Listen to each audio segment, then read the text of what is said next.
لعن الذین کفروا من بنی اسرائیل علی لسان داود وعیسی ابن مریم، بنی اسرائیل میں سے جن لوگوں نے کفر کیا، حضرت داؤد علیہ السلام اور حضرت عیسیٰ ابن مریم نے ایسے لوگوں پر لعنت فرمائی،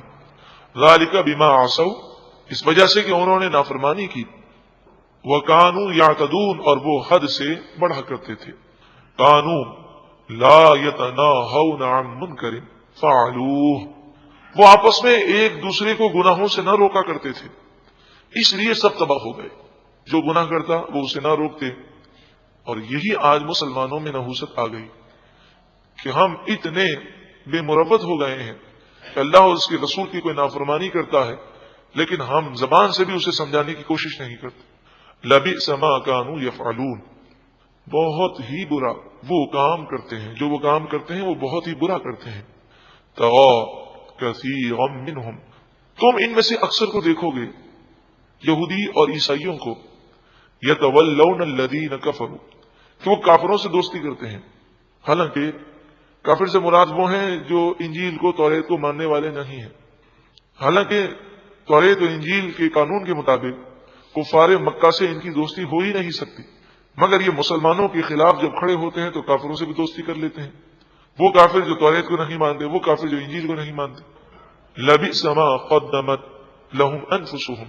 ان کی جانوں نے جو آگے بھیجا وہ بہت ہی برا بھیجا۔ ان کی جانوں نے آگے کیا بھیجا؟ ان سخط اللہ علیہم، اللہ ہمیشہ کے لیے ان سے ناراض ہو گیا، وفی العذاب هم خالدون، اور وہ اللہ کے عذاب میں ہمیشہ رہیں گے۔ ولو كانوا يؤمنون باللہ، اگر یہ یہودی یہ عیسائی اللہ پر ایمان لاتے، والنبی، اور نبی آخر الزمان صلی اللہ تعالی علیہ وآلہ وسلم پر ایمان لاتے، وما انزل الیہم ما اتخذوہم اولیاء، اور جو اس نبی کی طرف نازل کیا گیا اس پر ایمان لاتے تو کبھی بھی کافروں کو اپنا دوست نہ بناتے۔ وَلَكِنَّ كَثِيرًا مِّنْهُمْ فَاسِقُونَ، ہاں لیکن اکثر لوگ ان میں سے نافرمان ہیں، فاسق ہیں۔ یوں تو یہودی بھی مسلمان کا دشمن ہے، عیسائی بھی دشمن ہے، مشرکین بھی دشمن ہے، فی زمانہ مشرکین جیسے ہندو ہیں، تو یہ سب مسلمانوں کے دشمن ہیں۔ لیکن قرآن مجید فرقان حمید نے فرمایا کہ دشمنی میں یہودی اور مشرک زیادہ بڑے ہوئے ہیں، عیسائیوں کے مقابلے میں مسلمانوں کے دشمن یہودی اور مشرک زیادہ ہیں۔ یہ اس زمانے کی بات تھی، اور آج بھی ہم یہ دیکھ رہے ہیں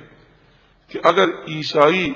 مسلمانوں کے خلاف ہیں تو ان کے پیچھے عیسائیوں کو ابھارنے والا اور مسلمانوں کے خلاف کرنے والی جو لابی ہے وہ یا تو ہندو لابی ہے یا پھر یہودی لابی ہے۔ لَتَجِدَنَّ أَشَدَّ النَّاسِ عَدَاوَةً لِلَّذِينَ آمَنُوا الْيَهُودَ وَالَّذِينَ أَشْرَكُوا، ضرور بضرور مسلمانوں کا سب سے بڑا دشمن تم یہودیوں کو اور مشرکوں کو پاؤ گے، سب سے بڑا دشمن۔ وَلَتَجِدَنَّ أَقْرَبَهُمْ مَوَدَّةً لِلَّذِينَ آمَنُوا الَّذِينَ قَالُوا إِنَّا نَصَارَىٰ، اور ضرور بضرور یہودیوں اور مشرکوں کے مقابلے میں محبت کے قریب، الفت کے قریب ایسے لوگ جو مسلمانوں سے اتنا بغض نہیں رکھتے، تم انہیں پاؤ گے جو کہتے ہیں ہم عیسائی ہیں، نصرانی ہیں۔ ذالک بأن منہم قسیسین ورہبانا وانہم لا یستکبرون، کہ ان میں ایسے لوگ ہیں کہ جو انجیل کو خوب جاننے والے ہیں، رہبانن زاہد لوگ ہیں، دنیا سے کنارہ کشی اختیار کرنے والے ہیں، اور ایسے لوگ بھی ہیں جو تکبر نہیں کرتے، جب ان کے سامنے حق آتا ہے تو حق کو تسلیم کر لیتے ہیں۔ اور آج بھی ایسے عیسائی ہیں، جس سلسلے میں نے ابھی عرض کیا، لاکھوں کی تعداد میں عیسائی مسلمان ہوئے، خصوصاً عیسائیوں میں جو کمزور ہیں، عورتیں ہیں،